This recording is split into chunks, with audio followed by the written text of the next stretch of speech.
परिपक्वता की बात कर रहे हैं, उनकी बात को हम बिल्कुल सुबह बिल्कुल दूर नहीं है, सुबह बिल्कुल दूर नहीं है, और उस सुबह का इंतजार कईयों को है। दिल में धक धक की बात हो रही थी, तो मुझे तो लगता है नेताओं की भी हो रही होगी, पॉलिटिकल पंडितों की भी हो रही होगी, पोस्टर्स की भी हो रही होगी, इसमें कोई दो राय नहीं है।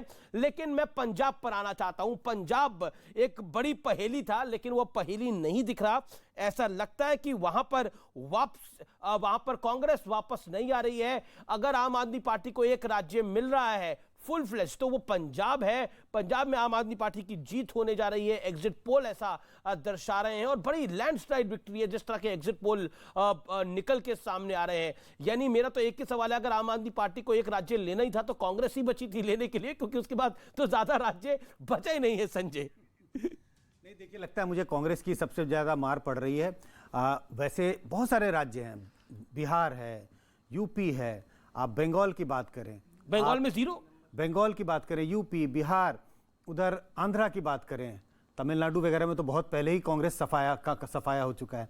तो ये सब ऐसे राज्य हैं जहां रीजनल पार्टियां उनके बेसिकली उनको पर दबाव डाल करके और एक तरह से वो सत्ता छीन रही है। दिल्ली उदाहरण है, और अब पंजाब की बारी है। बिल्कुल एग्जिट पोल के जो अनुमान है वो साफ दिखा रहे हैं, कांग्रेस साफ होता जा रहा है और आम आदमी पार्टी वहां सरकार एग्जिट पोल देख लेते हैं। बड़ा इंटरेस्टिंग है यहाँ पर, क्योंकि यहाँ पे सबसे बड़ी सीट जो है उस पर भी मैं आऊंगा, लेकिन पहले मैं कुछ मुख्यमंत्री की सीट से शुरू कर लेता हूं। चरणजीत सिंह चन्नी हालांकि 2 सीटों से चुनाव लड़ रहे हैं।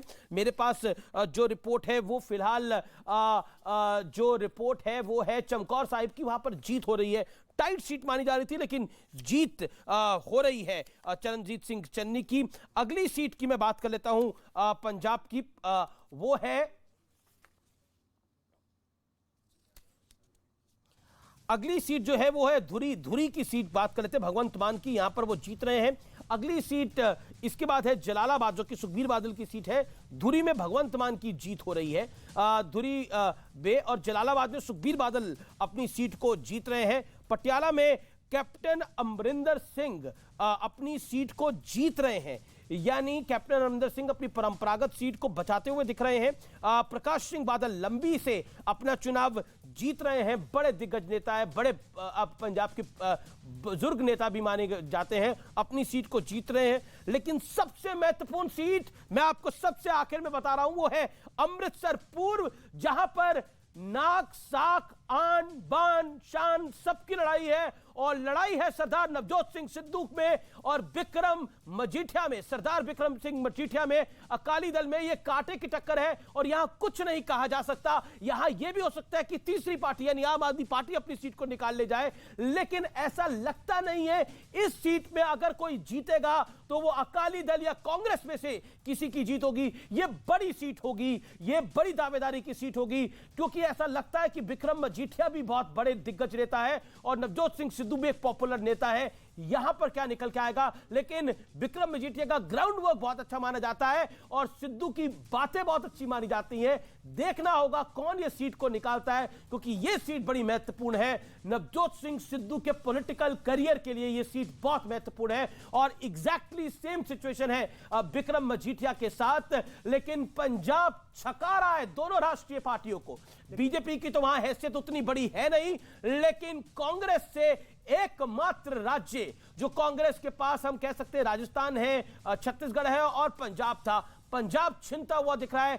क्या आपको लगता है आचार्य प्रमोद कृष्णम, ये 5 राज्यों के चुनाव में से आपके हाथ से पंजाब निकल रहा है, कितना बड़ा सेटबैक होगा ये? देखिए अमीश देवगन, राजनीति में झूठ बोलना जरूरी होता है, पर इतना झूठ भी नहीं बोलना चाहिए कि सत्य की गुंजाइश ही खत्म हो जाए। अब चुनाव हो चुका है, सारे पार्टी के प्रतिनिधि आपके चैनल पे हैं, कोई अपनी बात कर रहा है, वो करना भी चाहिए, मगर मैं बिल्कुल साफ बात करना चाहता हूं।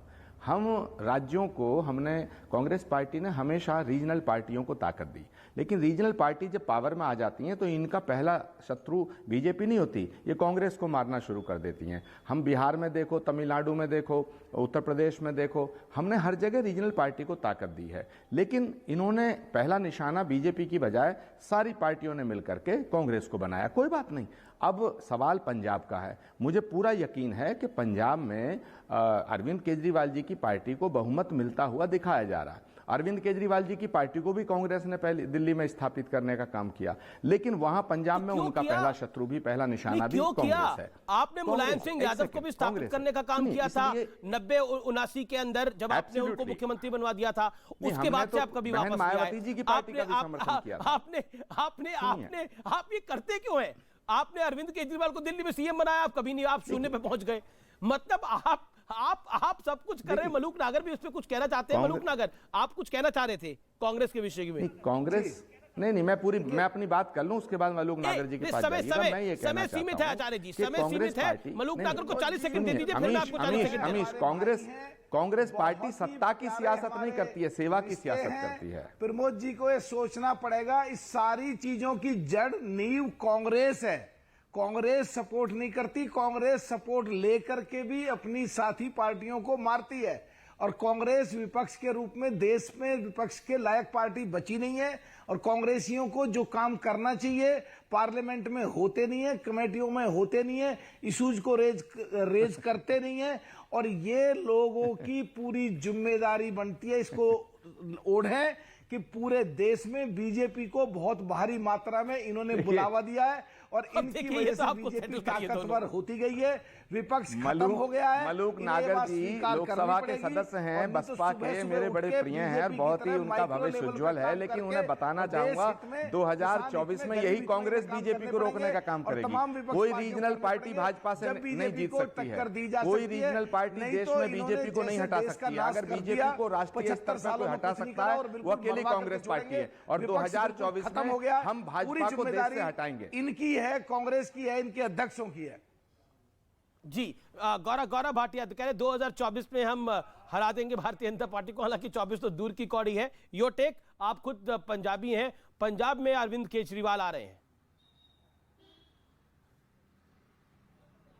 देखिए अमीश जी, मैं तो ये कहूंगा कि कांग्रेस पार्टी के प्रवक्ता अभी कह रहे थे आचार्य जी कि हमें तो मारा रीजनल पार्टियों में। आचार्य जी, मैं आपसे इतना ही कहूंगा, कांग्रेस पार्टी को अब मृत पार्टी कहा जाता है और उसकी वजह है आपको तो आपके अपने मार रहे हैं, लेकिन आप आत्मचिंतन नहीं करना चाहते। अभी अगर मैं एक सवाल पूछ लूं, उत्तर प्रदेश में प्रियंका वाड्रा गांधी खुद चुनाव नहीं लड़ती हैं, उत्तर प्रदेश में आपकी कितनी सीटें आ रही है आप बताइए? नहीं बता पाएंगे। और पंजाब में मैं एक बात कहूंगा, ये वो चुनाव है जो ऐतिहासिक होगा, क्योंकि भारतीय जनता पार्टी एक बड़े दल के तौर पर उभरेगी वहां पे भी। और हमने हमेशा अपने गठबंधन का सम्मान किया, और आप जानते हैं ये चुनाव है जिसमें हम अकाली दल के साथ नहीं लड़ रहे, लेकिन ये भी दिखाता है कि भारतीय जनता पार्टी वो दल है जो हमेशा मर्यादा बनाए रखती है, जिसने हमेशा गठबंधन में अपने साथी का सम्मान किया है। और इस बार जब हमें मौका लगा, गौरव भाटिया जी के दोनों हाथों में लड्डू हैं, और हमें उम्मीद है गौरव भाटिया पंजाब में भी बड़े प्रसन्न हम हैं। एक बड़ी पार्टी, बड़ा दल रिजल्ट आएगा। मैं एक सवाल पूछना चाहता हूं, और ये मैं दिल से सवाल पूछना चाहता हूं। आप तमाम पॉलिटिकल पार्टी से किस किस ने लड्डू बनाने का ऑर्डर दिया है? बीजेपी ने किस किस स्टेट में लड्डू बनाने का ऑर्डर दिया है? गौरव भाटिया 10 सेकंड। अमीश देवगन, मैं बताता हूं ऑर्डर दिया है गौरव भाटिया आपने? गौरव, मैं आपको सच से बता रहा हूं, दिल से, 4 प्रदेशों में जनता ने लड्डू बनाने का ऑर्डर दिया है, क्योंकि भारतीय जनता पार्टी लौट रही है, वो चाहते कि भारतीय जनता पार्टी। चलिए बहुत बहुत शुक्रिया आचार्य जी, आपने किस स्टेट में लड्डू बनाने का ऑर्डर दिया है? 1 सेकंड। नहीं, गौरव भाटिया के दोनों